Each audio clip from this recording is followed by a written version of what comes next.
Mattingly here. Welcome to our next Wealth Building Strategies workshop, creating multiple streams of income. This is a very important thing for investors. Some of the biggest mistakes I've seen a lot of investors make is they have too many of their eggs in one basket, meaning that they have, only one bucket of income in most cases, their primary job or their business. And if something was to happen to their business or themselves, or maybe it's a married couple and the two of them are both working and their expenses require income from both of them, and one of them loses their job, then it can create some real challenges. So it's important that you look at other ways to create additional sources of income. So even if your primary source of income went away, you would be able to still pay for your lifestyle. So let's go ahead and get started. Just before we begin, if you have an interest and want to connect with us, check out our investor portal, look at passive investment opportunities. You can text the word passive to 66866, or you can go to our website, investwithdmi.com, and reach out to us that way. We'd love to have an opportunity to speak with you. So DMI Holdings, founded in 2008. My partner, Leon Chasteen, and I are the owners of DMI Holdings.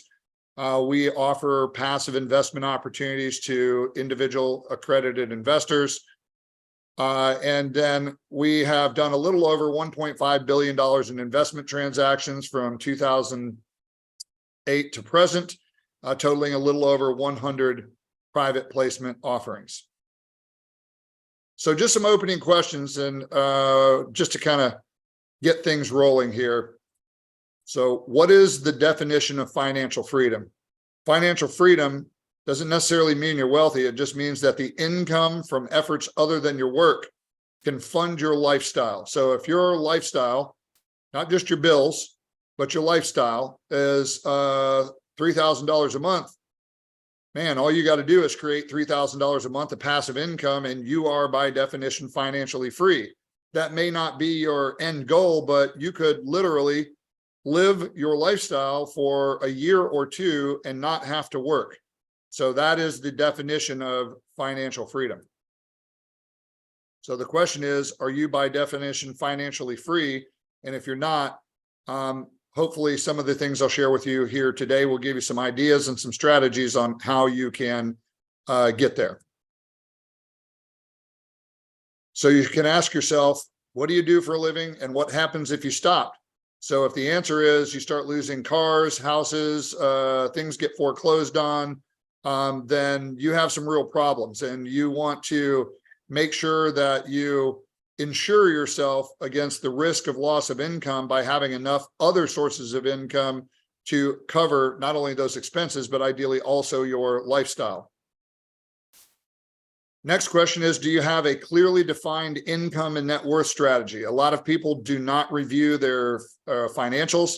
They don't have any plan on how they're going to get to where they want to go. They may not even know where they're trying to go. So it is important that you lay down a strategy and a plan, and then you review that plan on a regular basis. And I recommend no less than once a month.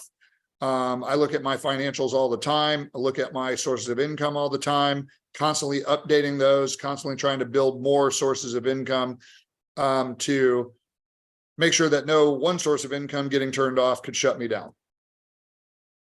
And then do you review your personal and or business financial statements on a monthly basis? A lot of people do not. They just kind of let life happen.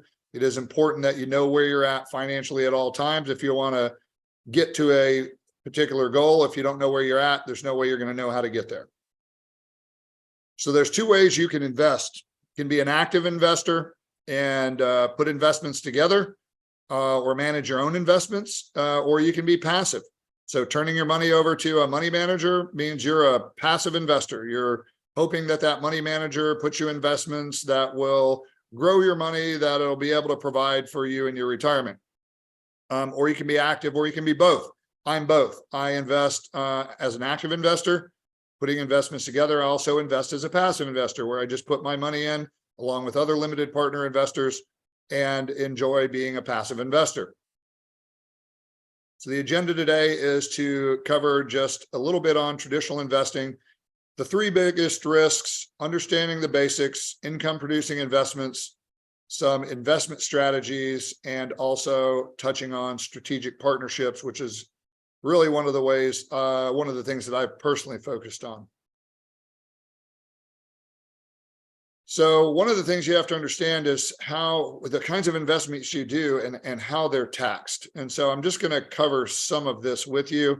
You need to check with your own CPA or financial advisor, but these are current capital gains tax rate. So this will play into the kinds of investments that you do. You need to understand how you're taxed based on what your taxable income is.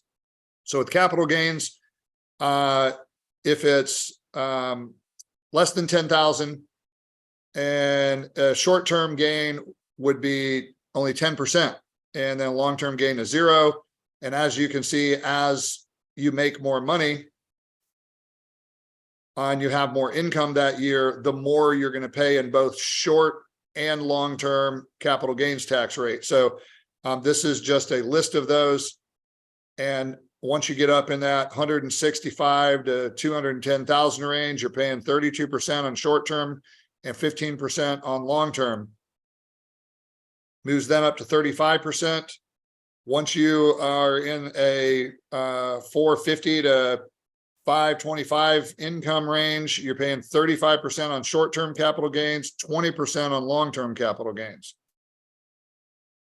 And then anything over 523,000, basically your short-term capital gains tax rate's 37%, and then 20% on long-term. So the more you make, the more you get penalized. So you want to be aware of that and pay attention to the kinds of investments you're doing and where you're doing them.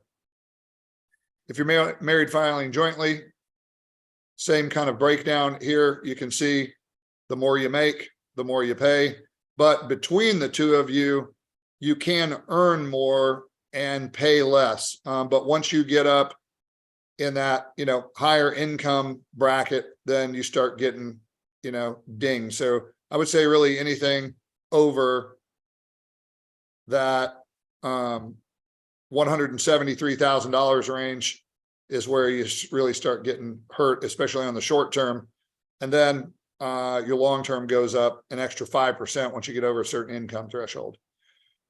So there's earned income, passive income, which is taxed at a flat rate, plus you get depreciation. Dividend income is your earned income tax rate. So you saw on the previous slides what that looks like. Portfolio income is short-term or long-term, depends on the buying and selling activity in your portfolio, if they're short or long. Residual income is first active, would be taxed at your ordinary income tax rate, and then it would be passive. Royalty income is considered passive. Interest income is at your earned income tax rate. Short-term capital gain, same thing. Then long-term capital gain, as you saw in the previous slides, it's going to be 0% up to 20%, depending upon your tax bracket. Loans you take out from a life insurance policy, those are tax-free. And then any loans against real estate are tax-free at the time they are received. So the three biggest risks are, number one is job security. There is no such thing as job security. I always tell people, if you want job security, create jobs, don't have one. So job security just does not exist anymore. Going to work for a good company and you work there for 30 years and they're going to contribute to an annuity on your behalf. And then you're going to retire and you're going to live off that annuity, their pension, which is nothing more than an annuity, for the rest of your life, and you're taken care of. That era, the industrial age, has passed. We're now in the information age. And so you don't have that kind of job security. In fact, the more you're worth, the higher risk you are to get let go. So you want to make sure that you are protected and have enough sources of income. So if you did lose your job or your business failed or whatever, that you are able to fund your lifestyle. That is the goal. The second risk is poor investment strategy. So the planners and the public, they have it all backwards, in my opinion. Investing in mutual funds for the hope of capital gain is not investing. That's speculation. So as an example, if you are going to invest in a mutual fund, buying a mutual fund is not an investment. It's a purchase. And the only way you can make money is if that mutual fund goes up. If you wanted to invest in a mutual fund, a real investment would be that you buy into the fund management company. The fund management company is going to make money no matter whether the mutual fund value is up or down. It just makes more if it's up and less if it's down, but you're guaranteed to make money no matter what the performance of the mutual fund is. So if your mutual fund stayed flat for 5 years, for example, and you invested in a mutual fund, the fees that you'd be charged would cause you to have actual losses.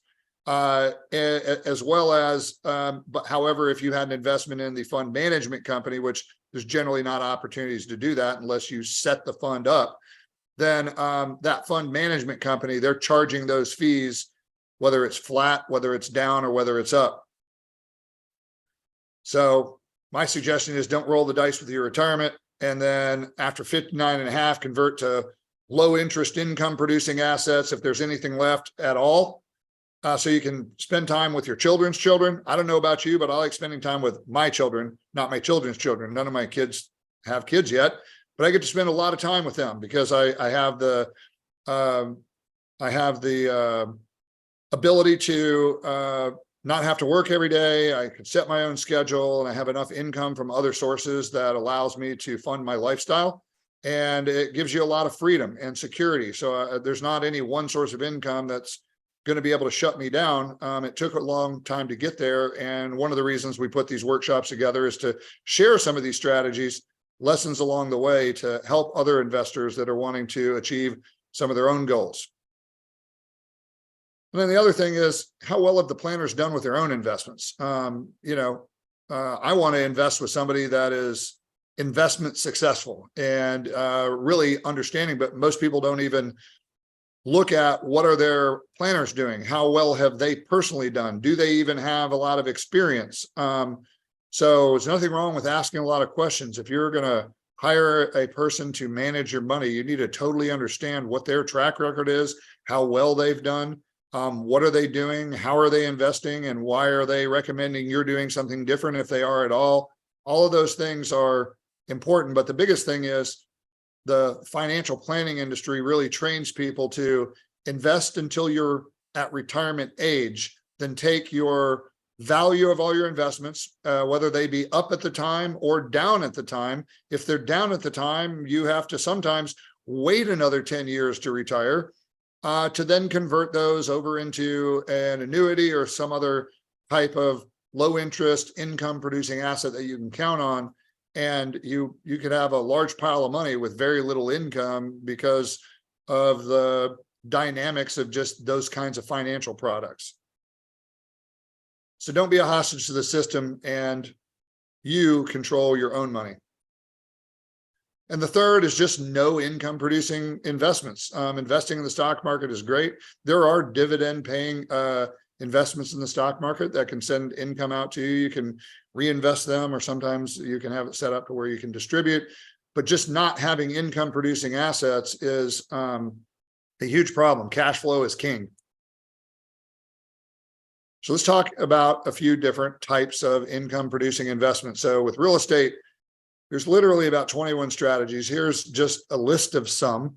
This takes training and education. You either need to be a well-trained active investor, or you need to find an active investor to work with to be one of their passive investors. Passive investors need active investors, and active investors need passive investors. So for an active investor to be active, they're going to need financial partners. So there's a real win-win situation there. But with real estate, you can buy and hold. Generally, you don't want to passively invest in somebody else's rental property, but you can passively invest in your own, hire a property management company, and have them make sure you got tenants in there and collect the rents and pay the bills and send you the income.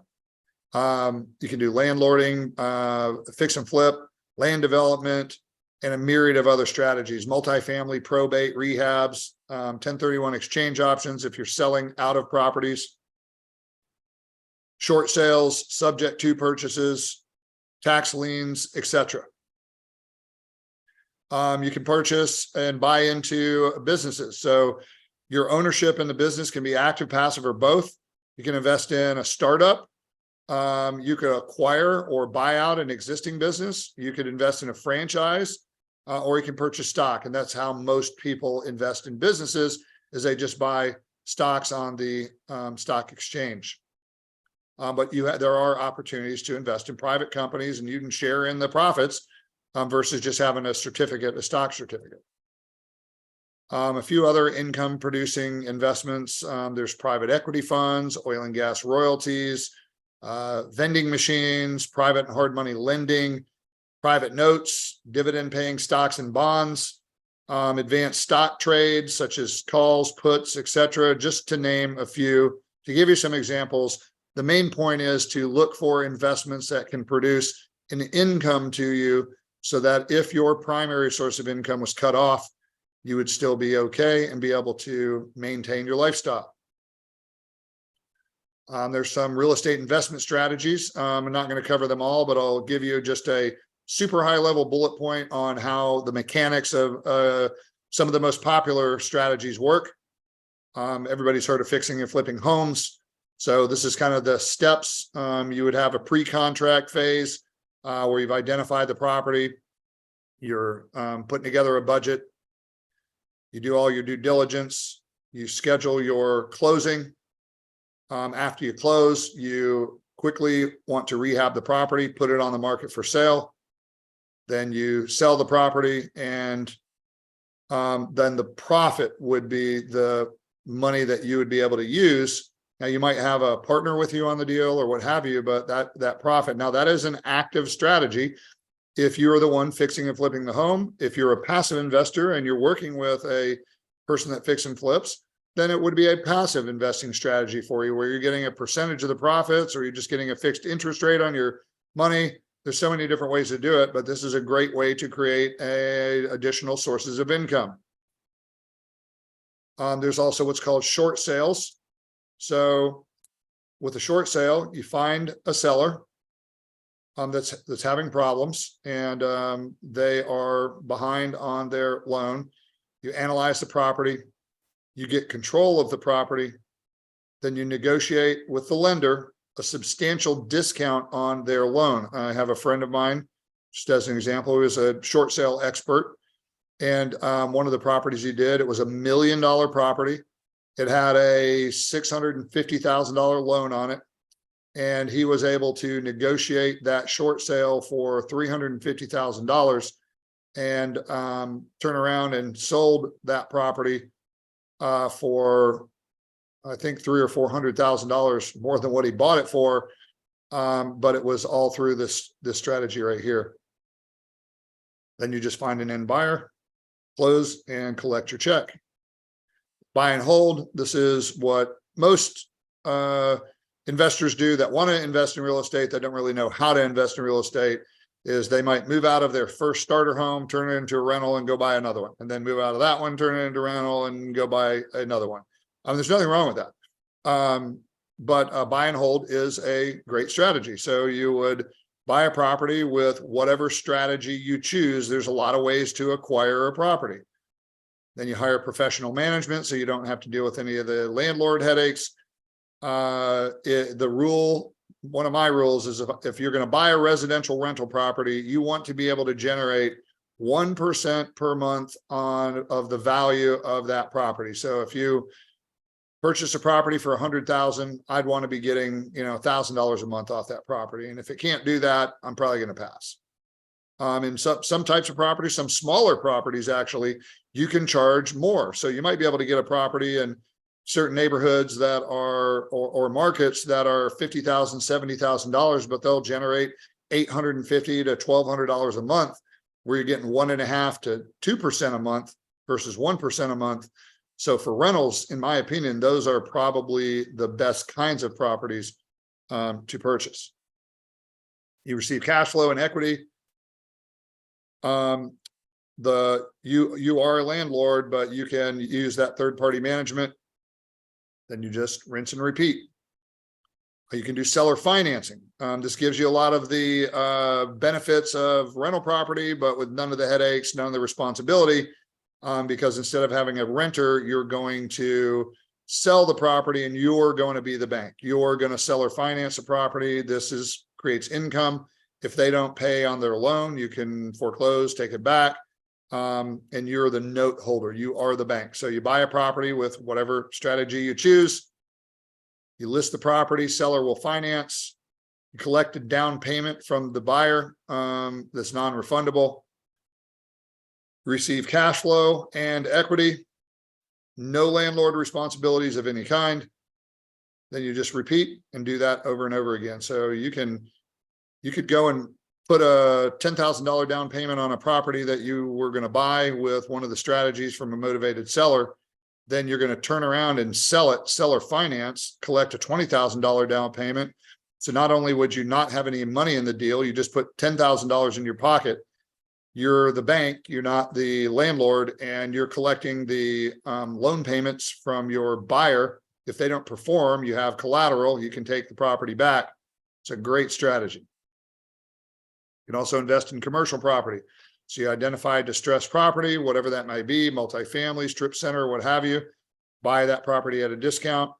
You're going to have professional management with a commercial property. You're not going to manage that yourself. Add value and or refinance to pull equity out. Receive cash flow, build equity. And again, rinse and repeat. Doing hard money loans is a fantastic way. There is a workshop called Asset-Based Lending that I suggest you watch that goes over this in a little bit more detail. But in this case, you identify an active investor. This investor needs to finance their project. So instead of you being the equity investor, you could be the lender. And you decide what your discount is to whatever the after repaired value. So if the house is valued at $100,000 and you want to limit your exposure, you might only lend up to 70% or 60% or whatever. And then they have to come up with the rest of the money on their own with equity so that they're skimming the game. And now you're in a first lien position. You have the ability to foreclose and take over the property. So you just set that discount where you want it to be. You collect the interest and or points. You might charge origination points or exit points. And then, and generally these loans will be anywhere from 6 months to 1 year timeline. You receive the cash flow during that period of time. And then once the property is sold, the loan is paid off, and then you just repeat. Another great strategy, and this is what I personally used throughout my career, is strategic partnerships. So the power of the right team is very, very important. Don't be greedy. Take less and do more. Should be win-win-win all the way around for all parties involved. Leverage your partner's time, experience, and expertise. Many hands make the workload light. So this is just an example of some partnership structures. So for a smaller transaction, like a fix and flip, you would typically just have 1 or 2 people involved. So the managing partner could be the equity partner, but maybe you need some debt financing. So you might go to a hard money lender for the debt portion. You might use a private investor to be your lender and equity partner, where maybe they put up all of the money and they maybe charge you an interest rate on the money and they want a percentage of profits. But generally it's, usually only 2 people involved at the most outside of the managing partner. Once you get some experience, you can do larger transactions where you put together an LLC. Maybe you need to invest, $1 million. So, and you want to be able to do 3 or 4 homes at a time, not have to chase down an investor each time. Then you could use this strategy if you are an active investor. If you're a passive investor, this would be something you could invest in the LLC. You have limited liability. The managing member, the active investor, does all of the work, and then you benefit from the profits from the activities. And then on large transactions like multifamily, strip centers, condo projects, things like that, you're generally, you're generally pooling money together from quite a few investors, and you're going to use a PPM, a private placement memorandum, and you're going to have a lot of investors. You might have anywhere from 10 or 20 to 100 or more that can invest. Depends upon, if you need to raise, $20 million, for example, then you charge $100,000 minimum, you might have 200 investors in that deal, 150 to 200 investors. So, but there are some great opportunities like that. You just need to make sure you understand the investment and you understand the operators who are in charge of overseeing the investment on your behalf. There's a couple of ways to invest in these types of partnerships. These are the two most common. A single asset LLC.